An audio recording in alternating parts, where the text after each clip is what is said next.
Добрый дзень, гэта канал Свабода Прэміум, тут Ганна Соус-Прагі і сённяшнія мае госці адны з арганізатараў сусветнага кангрэсу беларусаў. Гэта прадстаўнікі беларускай дыяспары Артём Лядоўскі з Аўстраліі. Добры дзень. Здравствуйте. Сергей Мазгавы з Канады. Добры дзень. Прывітанне. І сакратар супольнасці свабодных дыяспар беларусы замежжа Алексей Ярахавец з Літвы. Добры дзень, Алексей. Добрый день, Анна. І сёння мы будзем гутарыць пра кангрэс, які адбудзецца 31 кастрычніка ў рэжыме онлайн, і на ім чакаецца вельмі шырокае прадстаўнічае кола выступоўцаў. Будуць прадстаўнікі беларускай дыяспары самых розных пакаленняў з розных краінаў і кантынентаў. І Алексей, давайте вы да пачатку самае асноўнае, самае галоўнае раскажыце пра сусветны кангрэс беларусаў, пра яго мэты і ягоную адметнасць. Ну, я, наверное, начну чуть-чуть издалека. Мне кажется, что вот эта кампания, которая сейчас у нас была предвыборная и которая привела к текущей политической ситуации, она, в принципе, прошла под знаменем объединения изначально. То есть сначала мы были очень удивлены, когда альтернативные кандидаты собрали такие огромные инициативные группы. Белорусы, которые до этого были, в общем, такими индивидуалистами, в данном случае объединились. Следующее объединение мы видели, когда произошло, опять-таки, 3 штаба соединились вместе и начали работать вместе. После выборов мы сейчас видим, что буквально все инициативы, которые существуют, это и честные люди, и «Голос», и «Зубр», и какие-то организации диаспор, которые были задолго до выборов. Я даже хочу сказать спасибо особо Ради БНР, Ивонка Сурвила, которая тоже нас поддержала. Вот эта тема объединения, она происходит, и с каждым днем все больше и больше и больше, то есть именно такой объединительной риторики. И Конгресс, наверное, это, в общем, предполагается, что это будет эпогей от этих объединительных процессов, который действительно сможет всякие разные силы белорусов собрать под единой целью. Она у нас одна. Мы хотим, чтобы ушел Лукашенко от власти. Мы хотим, чтобы освободили политических заключенных. Мы хотим строить новую демократическую Беларусь, которая будет построена на принципах демократии, свободы, разделения властей. Для этого мы и собираем Конгресс, потому что вопросов на самом деле очень много, и какие-то ответы должны быть консолидированными. Например, вот наш любимый, как поступить с ОМОНом? Предложить им сейчас амнистию в случае перехода на сторону народа. Наоборот, ужесточить наказание для них. То есть это решение, которое, наверное, никто единолично не сможет сейчас на себя взять. То есть это должно быть какое-то консолидированное белорусское решение. Для этого Конгресс. То есть мы должны собраться все вместе и в очередной раз показать, что мы едины в своих устремлениях, независимо от того, какие у нас могут быть политические нюансы во взглядах. И мы хотим выработать некие общие решения о будущем Беларуси. Зразумела, вы абсолютно слушна сказалі пра неверагодную актыўнасць беларусаў замежжа. Я як прадстаўнік СМІ скажу, што калі адбываліся ўсе гэтыя 3-4 месяцы прадстаўнікоў розных дыяспар, нам дасылалі кожны дзень сотні фотаздымкаў з 50-60 акцый, якія просто фізычна немагчыма было і апрацаваць, і паставіць. Такога ніколі не было. Сергей, Артём, раскажыце пра ролю і актыўнасць беларусаў у Канадзе, у Аўстраліі, пра іх ролю ў Кангрэсе. Як вы бачыце задачу гэтага вялікага форуму? Калі ласка, Артём. По поводу Австралии. Значит, я думаю, что мы появились в этой протестной деятельности примерно так же, как и все остальные. То есть мы просто слушали... кстати, сначала мы, наверное, новости вообще из Беларуси не слушали, потому что все-таки очень многие люди уехали довольно давно и как-то потеряли контакт, и потеряли интерес, очень сильно интегрировались в австралийское общество, построили свои бизнесы, свои жизни. И вот этот возврат... Я вас пераб'ю. Назовите приблизную колькость белорусов в Австралии. 4500 примерно. Но это такой очень приблизительный подсчет по Википедии, по различным источникам. Если вы поищете такие группы в социальных сетях, где белорусы объединяются, я думаю, что вы больше группы, чем в 500 человек не найдете. То есть не было, по крайней мере, я не говорю, что сейчас нет, сейчас уже это есть, но раньше не было такого большого единства среди белорусских общин. И когда пошли новости с родины, вот этот интерес к тому, что происходит в Беларуси, он просто взорвался. И стоять в стороне было невозможно. И сразу же как-то мы очень быстро нашли друг друга. Я, живя в Перте 8 лет, очень мало общался с белорусами, которые приехали в Беларусь, с выходцами из Беларуси. И тут внезапно, то есть мы как-то нашли друг друга там, по чатам, там, по знакомым, собрались на акции. Прежде всего, когда на акции мы собираемся, вы понимаете, да, психологически почему это происходит.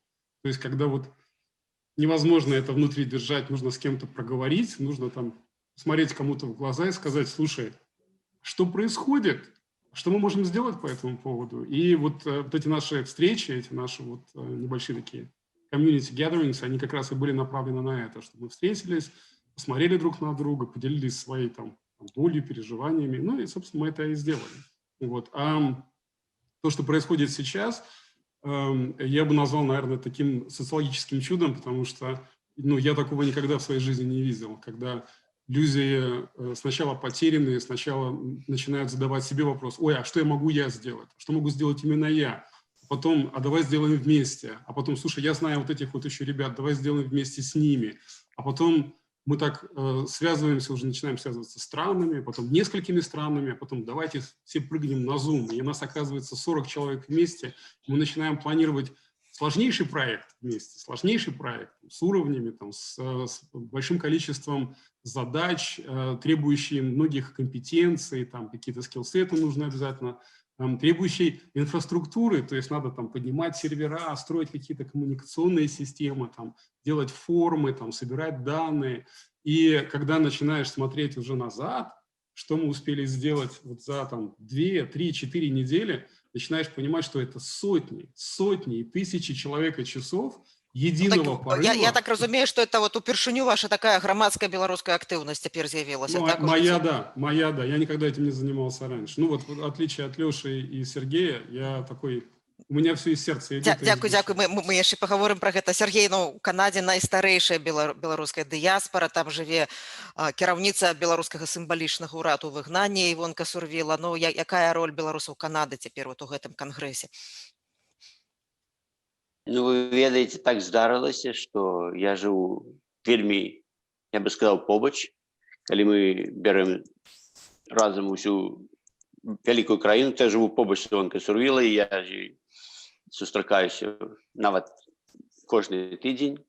Вось. І так здарылася, што мы вместе працавалі на разных, як это назвать, проектах по Беларусі. Але вот что произошло перед выборами, пасля выбораў, таксама вельмі здзівіла мяне. Таму што гэта была неверагодная актыўнасць беларусаў. Мы нават першы мітынг быў зарганізаваны людзьмі, якія не мелі ніякага датычэння да згуртавання беларусаў Канады. Яны выйшлі на нас і прапанавалі, каб мы пашлі на мітынг перед выборами. Я маю такие контакты с представниками у нашем ураде, и я позвал нашего МП, и мы вышли на митинг как раз перед самыми выборами. Там я вельмі здзівіўся, колькі людей пришло. До этого вы не ведали, что у нас нават у Отаве живе столько белорусов. Здзіўленне мяне вызвало тое, што калі былі самі выборы, я быў удзельнікам, я быў наглядальнікам на выборах, што на вуліцах было людзей, мы налічылі 300 чалавек змагло прагаласаваць, якія прыляцелі з усіх канцоў краіны, з Ванкувера, Эдмонтона, Саскатчевана. Вы ведаеце, прылецець з Ванкувера ў Отаву, гэта як, напрыклад, з Владивостока ў Москву, каб толькі прагаласаваць. И не все имели такую магчымасць. Так, гэта вядома. Давайте мы яшчэ вернемся крыху да гэтай тэмы. Алексей, я хотела больш пра кангрэс зараз пагутарыць. Вядома, што і Івонка Сурвіла будзе выступаць. Вы маглі б больш падрабязна расказаць пра выступоўцаў, пра тых, хто запрошаны, а хто не будзе удзельнічаць, каго б вы хацелі пачуць? Да, мы на самом деле к выбору выступающих подошли тоже максимально демократично, потому что не хотели, чтобы наши какие-то личные предпочтения здесь ну, имели сильное влияние, поэтому мы запустили Google форму, которую достаточно хорошо распространили через все возможные сети, в которой предложили всем желающим обозначить, каких спикеров хотелось бы увидеть, и предложили потом оценить их с точки зрения интересности темы, интересности самого спикера, и таким образом вышли на топ-100 белорусов, которые были максимально интересны всем. Нашли контакты, практически на всех, хотя было пару ситуаций, когда мы не смогли выйти на человека, и предложили. То есть, если смотреть по политическим взглядам, наверное, все-таки это больше, люди последней волны, такие, скажем, умеренные, без какой-то такой радикальной политической позиции, хотя на самом деле мы сделали предложение, в том числе, например, Зенону Поздняку, он, к сожалению, не согласился поучаствовать. Сделали в очень своеобразной форме предложение Владимиру Макею, пока тоже от него, к сожалению, нет никакой реакции. И многие согласились из тех людей, которые, допустим, трудно назвать политиками, например, Вадим Прокопьев, но который благодаря своим этим роликам, очень эмоциональным, очень классно сделанным, завоевал сердца белорусов. И тоже, я думаю, всем будет интересно его послушать, потому что он как человек умный и с некой идеей найдет, что рассказать. Мы очень благодарны Светлане Тихановской, Павлу Латушко за то, что они сразу поддержали наш проект, как только услышали. Я думаю, что и их тоже будет очень интересно послушать. Поэтому тут мы ждем большое количество участников, поскольку действительно спикеры у нас подобрались уникальные. Надеюсь, всем будет интересно. І я просто бачила па тых імёнах спікераў, якія ёсць, што гэта, напрыклад, людзі, якія з'ехалі з Беларусі пасля выбараў 10-го году, Наталья Радзіна, Мікалай Халезін, это одно пакаленне. Цяпер Светлана Тихановская, Павел Латушка, Прокопьев, это людзі, якія апынуліся за мяжой пасля гэтых выбараў. Івонка Сурвіла, это як бы легенда беларускай міграцыі, там будуць, я так разумею, выступаць яшчэ прадстаўнікі Рады БНР. Ёсць розныя пакаленні беларускай міграцыі, яны сапраўды розныя. Як бы вы, я да вас спачатку, Сергей, звярнуся, як бы вы характарызавалі розныя пакаленні беларусаў у Канадзе? Ты, што з'ехалі 5-10 гадоў, 20, якія жывуць там 50 гадоў у Канадзе. Чым яны адрозніваюцца? І што іх аб'ядноўвае? Аб'ядноўвае іх, я сразу могу сказаць, адно, гэта каханне да радзімы, да бацькаўшчыны. А чым яны розняцца? Я нават зараз і не ведаю, усіх одна мэта – это сделать так, каб на бацькаўшчыне змяніўся рэжым, каб было лепей жыць людзям, і ўсе на гэта настроены. Старая міграцыя зрабіла вельмі шмат для гэтага, і мы не павінны забываць і то, што зрабіла Івонка Сурвіла, і Рада БНР, і ЗБК, для дзяцей, якія былі пасля Чарнобыля, яны бралі тут. І я ж вельмі доўга размаўляў, яна гаварыла, што так, як і ў нас адразу было, што ніхто не ведаў, ніхто не знаў, што такое Беларусь, а зараз Беларусь не заходзіць са страніц газет, і мы вельмі часта видим, і было написано звяртанне да ўрада канадскага, у нас ёсць такая форма электроннае звяртання. Я написал, и больше за 1000 человек подписало его, и наш МП зачитал это звяртанне до ўраду, и ўрад повинен отказать нам у 40-дзённы срок, это как по правилах, и мы чекаем этот отказ. Але мы ведаем, и я глядел интервью Светланы Тихановской, и она там отзначила, что не премьер-министр, а министр замежных спраў Канады Шампань першы позвонил да яе, і гэта яе як бы падтрымала пасля таго, як яе выгналі з краіны, і тады яна поняла, што на яе старане добрыя сілы і трэба змагацца. Дзякуй вялікі, Артём, як бы вы розныя пакаленні беларускай эміграцыі характарызавалі? Чым адметная апошняя ваша? Вы знаете, я раньше не знал о том, что существует более старшее поколение иммигрантов из Беларуси в Австралию. Мы просто не сталкивались никогда. Пока мы с Сергеем не начали искать выходы на наше правительство и на наш парламент, помнишь, Сергей, да? И Сергей помог установить контакт с украинской диаспорой. А именно они свели нас с более старшей диаспорой из Аделаиды. И когда я открыл для себя этот мир, для меня это было огромное открытие.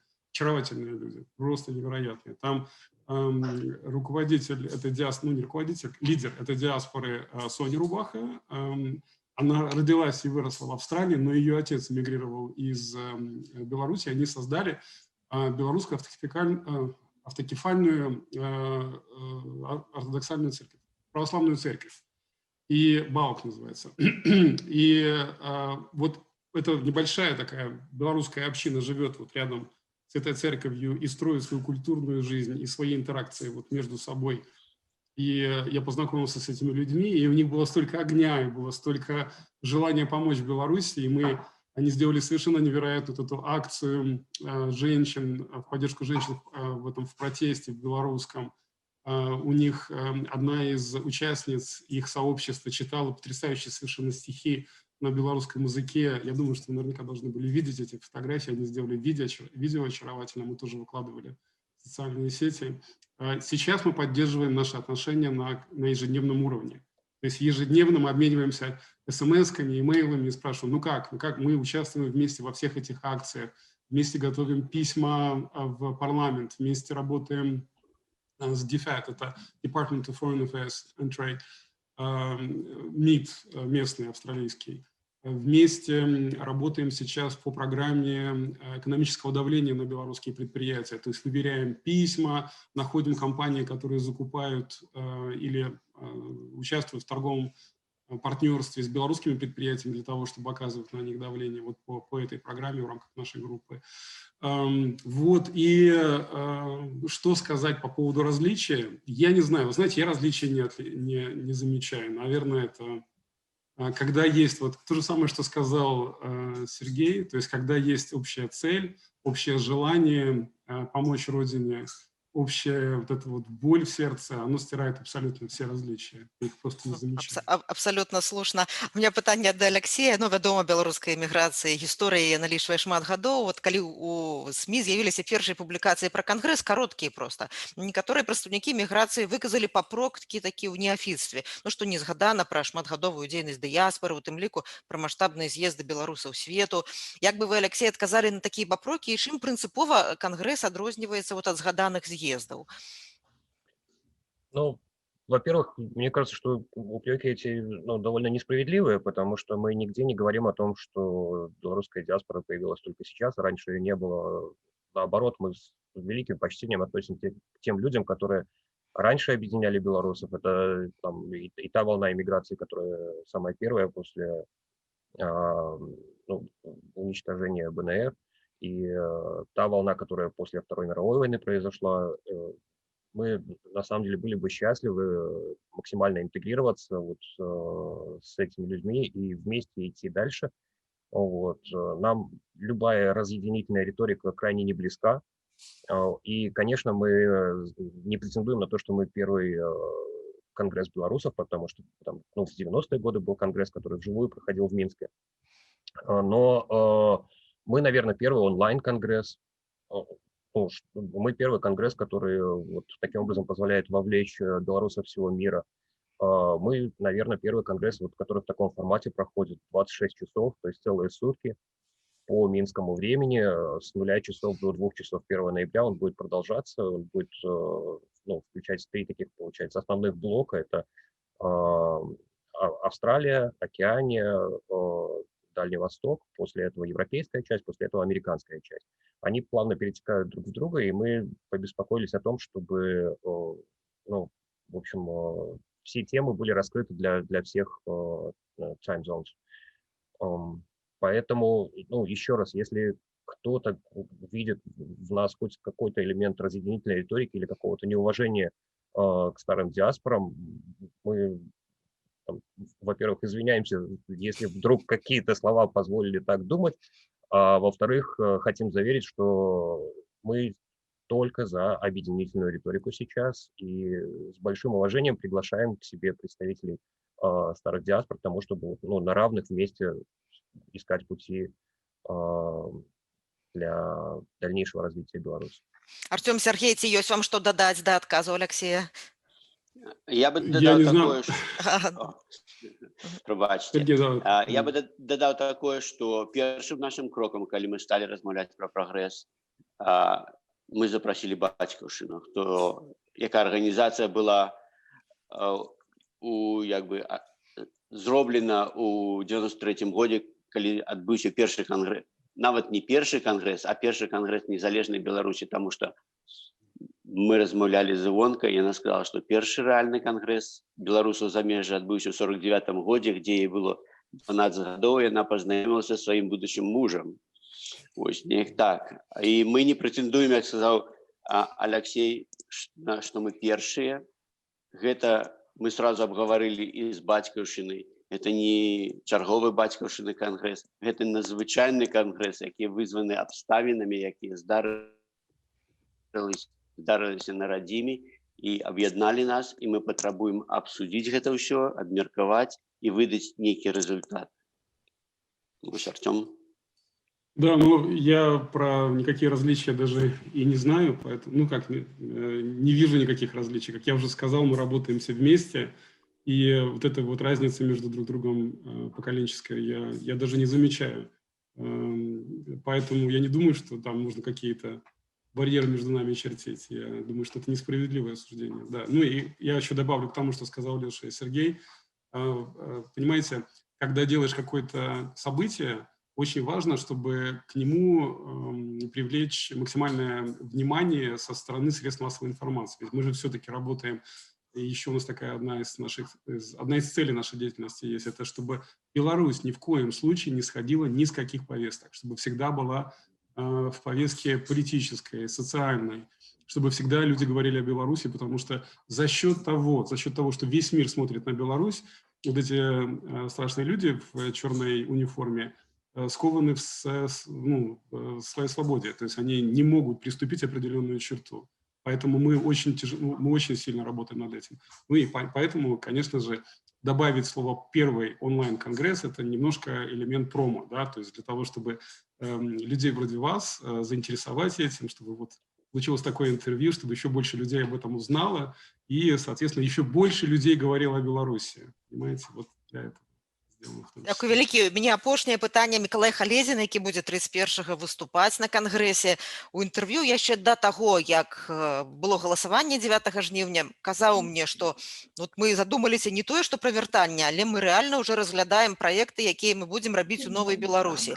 І многія людзі, якія з розных прычынаў вымушаныя былі і прынялі рашэнне з'ехаць, зараз сапраўды разглядаюць магчымасць вяртання ці, у сучасным свеце вяртання такое жыць можна у розных краінах, але можна знаходзіцца ў Беларусі любымі іншымі спосабамі. Ці вы самі, ці людзі, якія блізкія вам, якія прадстаўнікі дыаспоры ў вашых краінах, задумваецеся ўжо пра магчымасць вяртання ў розных формах? Алексей. Да, простой ответ «да». На самом деле сейчас по всем диаспорам это очень, очень популярная идея, что нужно вернуться, если это будет Новая Беларусь, то да, мы будем счастливы вернуться и работать на благо этой страны. И даже те, кто не думает возвращаться, представители диаспоры, я вам хочу сказать, они не хотят сходить с повестки и возвращаться вот в такое обыяковое состояние, да, то есть все настроены максимально вовлекаться в жизнь Беларуси, и на самом деле восстановление экономики, восстановление институтов права для нас настолько важная цель, что вот мы готовы на это тратить очень много сил, ресурсов, времени, чего угодно. Поэтому для меня очевидно, что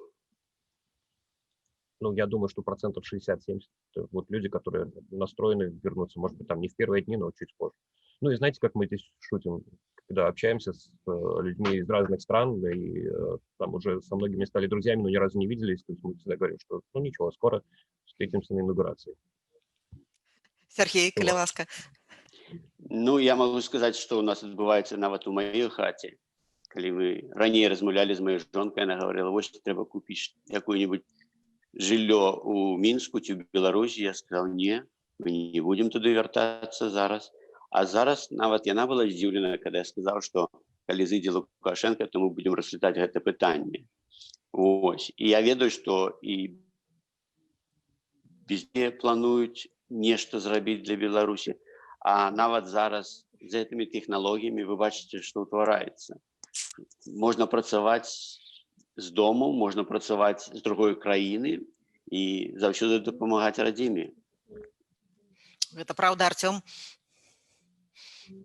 Я вот еще больше добавлю к тому, что сказали Леша и Сергей. Мы буквально вчера встречались с экономической группой Координационного совета и приняли решение разработать целую программу взаимодействия диаспор по восстановлению Беларуси. И там очень много блоков. Там блок развития коммерции, блок срочных займов, там блок развития туризма, очень-очень много различных компонентов. И вот мы буквально сразу же после Конгресса приступим к детальной разработке этого плана. Каким образом мы все, вот всем нашим этим 1,5-миллионным сообществам белорусским, которые живут за рубежом, сможем помочь нашей Родине подняться в очень-очень быстрые сроки и построить страну для жизни.